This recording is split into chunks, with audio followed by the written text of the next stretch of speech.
வேத பயணத்தில் இன்று நாம் பார்க்க போவது வேண்டுதல் செய்கிறார்.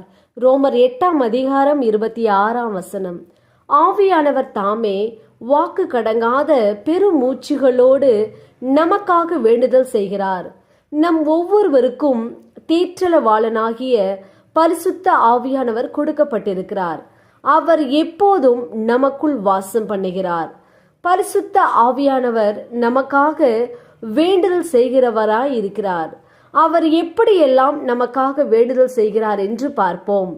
தேவனுடைய சித்தத்தின்படி வேண்டுதல் செய்கிறார். பரிசுத்தவான்களுக்காக வேண்டுதல் செய்கிறார்.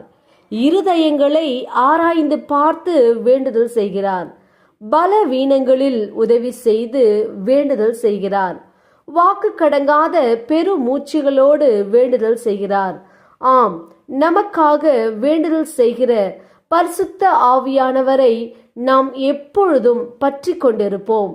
அவரே நம்மை தேவ சித்தத்தின்படி வழிநடத்தி ஆசிர்வதிப்பார். நாம் ஜெபிப்போம். அன்பின் பிதாவை கேட்ட வார்த்தையின்படியே நீர் எங்களுக்கு செய்போற கிருபைக்காய் ஸ்தோத்திரம். இயேசுவின் நாமத்தில் ஆமேன். கர்த்தர் தாமே இந்த வார்த்தைகளை கொண்டு உங்களை ஆசிர்வதிப்பாராக. ஆமேன்.